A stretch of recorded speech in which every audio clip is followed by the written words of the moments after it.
So I want to share with you something that happened to me recently. I went to Bali and I woke up with a really bad injury, which may sound really weird. There wasn't any trauma. I didn't do a yoga posture incorrectly.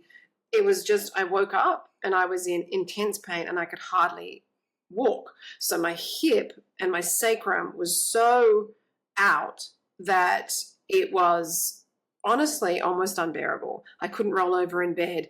I was just immobilized.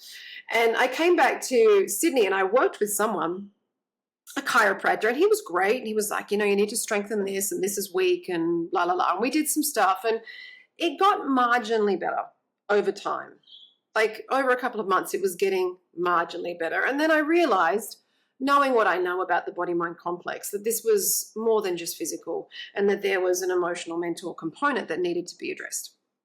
So I went to my kinesiologist, and it turns out it's a fear of stepping forward, specifically into the new business that I've created. So I'm now owning a yoga studio here in Sydney, and I'm being asked to do things I've never done before. I'm being asked to be someone I've never been before. And it's exciting and it's frightening. It's pressing me to my edges. And it reminded me of my journey to become a yoga teacher, because my first teacher training was in 2005. And I did the whole thing, and up until about a month before we were going to graduate, everything was pretty good. And then I went into the same thing. It was like an abject fear. It was paralyzed will. And I dropped out. And they were like, what are you doing? You've paid for everything. You've done the whole course. You've just got to sit the exam. I was like, nah, I don't want to do it. I don't want to be a yoga teacher. And I went out and I was like, woo, woo, woo, and I was partying and bringing in the drugs and doing the old pattern that felt safe to me. Fast forward a year, I'm back with my yoga teacher and I'm like, I'm really suffering. It's like, I wonder why. It's like that trajectory doesn't really bring about contentment and peace. Just saying.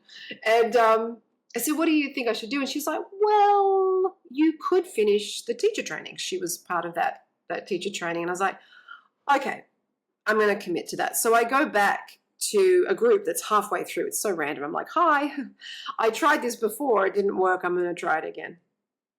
And we get to the exam, the dreaded exam. And we're all the way out in the bush somewhere, hours from Sydney. It's like a teacher training camp. And I had to teach the next morning for 15 minutes, by the way, 15 minutes. And I'm awake. The paralyzed will is intense. I'm like wired, so incredibly wired. I get onto the phone to my partner at the time, and I'm like, it's about midnight. And I'm like, you have to come and pick me up. He's like, what are you talking about? I'm like, you have to come and pick me up. I can't do it. And he was like, Amy, you've been here before. You have to do this. This is something that you have to move through, like walk through the fire. So I'm like, fuck you. You're no help. Rescue me, damn it. And, thankfully he didn't. I'm like, I'm doing my escape artist stuff, which is actually a pattern in my life. And I do the exam. I do my 15 minutes. People are still teaching, by the way, because it was a group thing. I sit on my mat and I just burst into tears. I cannot hold the tension in my body any longer. It just comes out through my eyes. And it was a fear of, again, being someone that I haven't been before. Let's not forget that I was a trained actress. I'd done a lot of theater. I'd performed in front of capacity crowds. Never have I experienced this kind of fear because I had to be myself. Someone wasn't feeding me lines for me to say. I wasn't being another character. I had to be who I am. And there was something about that was intensely terrifying to me. So fast forward 20 years, I'm in a similar kind of scenario, same but different. The difference now is that I have 20 years of spiritual practice behind me. So I can feel the fear and do it anyways, somewhat. Of course, I've got earth angels out there who are going to help me, like kinesiologists and things like that. The practice is what allows us to meet all these parts of ourselves. There's the escape artist in me is massive, right? I dropped out of uni 3 times. Even at drama school, I was down in that office weekly. I think I need to quit. I can't do it. It's this thing. It's like, I got to get out of here. I got to get out of here. I used to do it with relationships as well. So it's like, where's she gone? Who's that? Is it the coyote who was like so fast? No, it's the road runner. And there was just like smoke left. That was me. So this is not something that I want to run away from. And again, I have the tools now to be able to sit with it and work through it. Equally, I have a little bit more understanding of the teachings now than I had 20 years ago. And a beautiful teaching from the Bhagavad Gita is that Krishna, who is a name for the divine, God, source, whatever you want to call it, it really doesn't matter what you call it, but there's something that's growing these fingernails that is growing your fingernails too, and that ain't stopping. It's there all the time, right? There's something that governs growth, be it physical or our spiritual, emotional. And I call that the divine, or I call it source, or I call it divine source. Doesn't matter what you call it, it's there. So Krishna says to Arjuna, who symbolizes us, right? And he's in the same thing, right? He's sitting in a chariot in the middle of a battlefield, and he cannot do it. He cannot do it, right? He's like abject fear, paralyzed will. He's having an absolute breakdown, similar to my experience. And Krishna says this to him. He says, Arjuna, you have no rights to the outcome, the fruits of what you do. All you have the rights to is the action. You can just do the action, right? You're here, you're in this battle, you're a warrior, you've got to do your job. So with my scenario, I'm here in this particular time in my life. I've started a business venture, and all I can do is the action.